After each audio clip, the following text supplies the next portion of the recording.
The 5 Love Languages. How to express heartfelt commitment to your mate by Gary Chapman. Chapter 1. What happens to love after the wedding? At 30,000 feet, somewhere between Buffalo and Dallas, he put his magazine in his seat pocket, turned in my direction and asked, "What kind of work do you do?" "I do marriage counseling and lead marriage enrichment seminars," I said matter of factly. "I have been wanting to ask someone this for a long time," he said. "What happens to the love after you get married?" Relinquishing my hopes of getting a nap, I asked, "What do you mean?"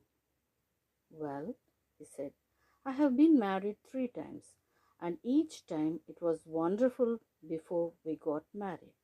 But somehow, after the wedding, it all fell apart. All the love I thought I had for her and the love she seemed to have for me evaporated. I am a fairly intelligent person. I operate a successful business, but I don't understand it." "How long were you married?" I asked.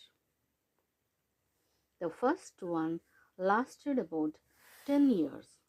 The second time we were married 3 years, and the last one almost 6 years." "Did your love evaporate immediately after the wedding, or was it a gradual loss?" I inquired. "Well, the second one went wrong from the very beginning. I don't know what happened. I really thought we loved each other, but the honeymoon was a disaster and we never recovered. We only dated 6 months. It was a whirlwind romance. It was really exciting, but after the marriage, it was a battle from the beginning. In my first marriage, we had 3 or 4 good years before the baby came. After the baby was born, I felt like she gave her attention to the baby and I no longer mattered. It was as if her one goal in the life was to have a baby. And after the baby, she no longer needed me." "Did you tell her that?" I asked. "Yes, I told her. She said I was crazy. She said I did not understand the stress of being a 24-hour nurse. She said I should be more understanding and help her more. I really tried, but it didn't seem to make any difference.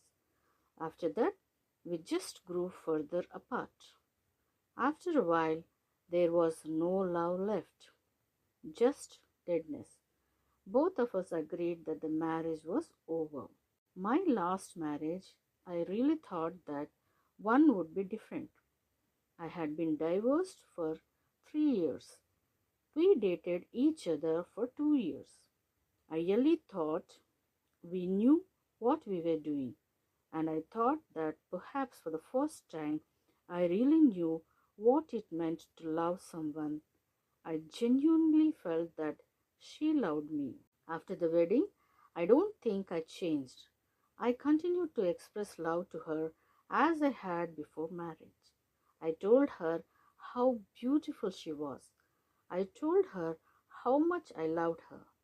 I told her how proud I was to be her husband. But a few months after marriage, she started complaining about petty things at first, like my not taking the garbage out or not hanging up my clothes.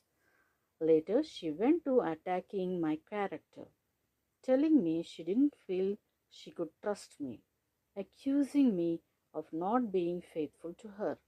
She became a totally negative person. Before marriage, she was never negative. She was one of the most positive people I have ever met. That's one of the things that attracted me to her. She never complained about anything. Everything I did was wonderful. But once we were married, it seemed I could do nothing right. I honestly don't know what happened. Eventually, I lost my love for her and began to resent her. She obviously had no love for me. We agreed there was no benefit to our living together any longer, so we split. That was a year ago. So, my question is, what happens to love after the wedding? Is my experience common? Is that why we have so many divorces in our country? I can't believe that it happened to me 3 times. And those who don't divorce, do they learn to live with the emptiness, or does love really stay alive in some marriages? If so, how? The questions my friend seated in 5A was asking are the questions that thousands of married and divorced persons are asking today. Some are asking friends, some are asking counselors and clergy, and some are asking themselves. Sometimes the answers are couched in psychological research jargon that is almost incomprehensible. Sometimes they are couched in humor and folklore. Most of the jokes and witty sayings contain some truth, but they are like offering an aspirin to a person with cancer. The desire for romantic love in marriage is deeply rooted in our psychological makeup. Books abound on the subject. Television, radio talk shows deal with it. The internet is full of advice. So are our parents and friends and churches. Keeping love alive in our marriages is serious business. With all the help available from the media experts, why is it that so few couples seem to have found the secret to keeping love alive after the wedding? Why is it that a couple can attend a communication workshop, hear wonderful ideas on how to enhance communication, return home, and find themselves totally unable to implement the communication patterns demonstrated? How is it that we read something online on 101 ways to express love to your spouse? Select 2 or 3 ways that seem especially helpful, try them, and our spouse doesn't even acknowledge our effort. We give up on the other 98 ways and go back to life as usual. The truth we are missing.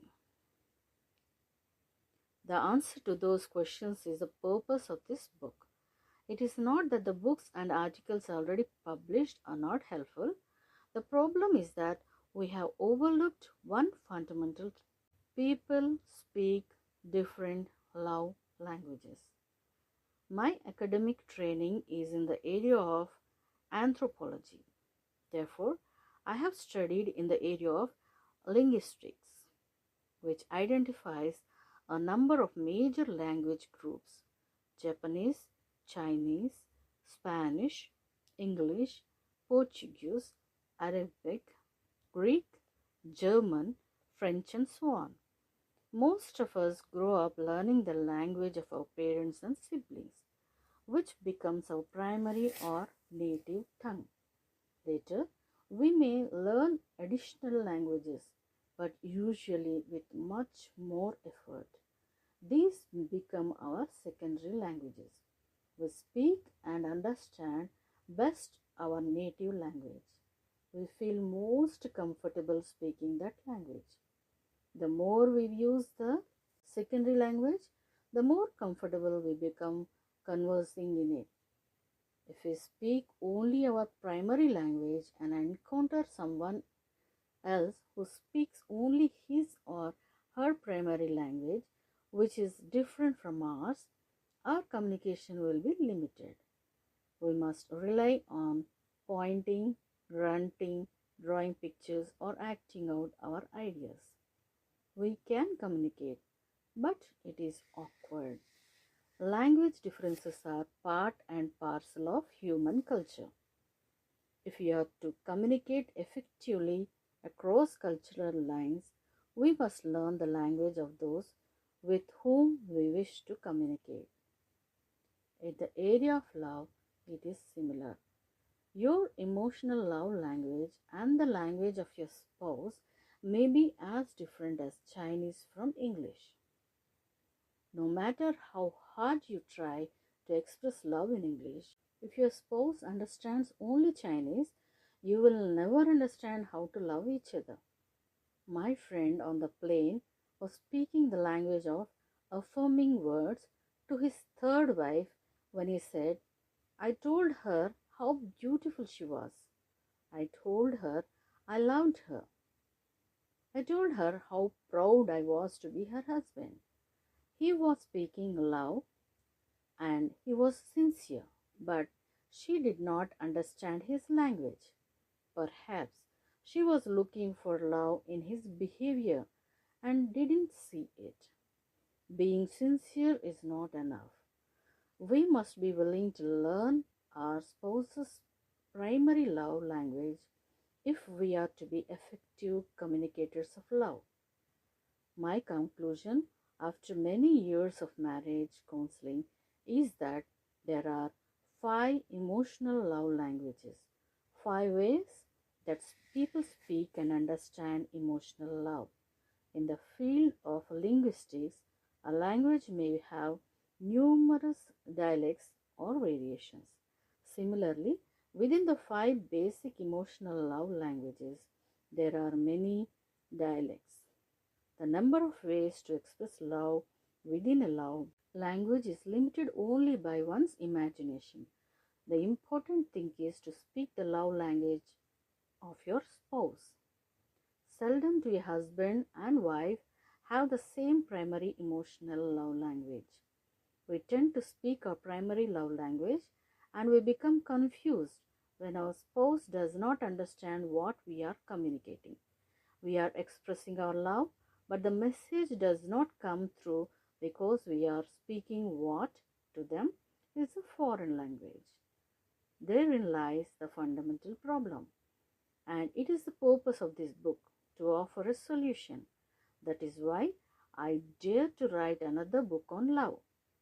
Once we discover the five basic love languages and understand our own primary love language as well as the primary love language of our spouse, we will then have the needed information to apply the ideas in the books and articles. Once you identify and learn to speak your spouse's primary love language, I believe that you will have discovered the key to a long lasting, loving marriage. Love need not evaporate after the wedding, but in order to keep it alive, most of us will have to put forth the effort to learn a secondary love language. We cannot rely on our native tongue if our spouse does not understand it. If we want them to feel the love we are trying to communicate, we must express it in their primary love language. How does your spouse respond when you try to show affection?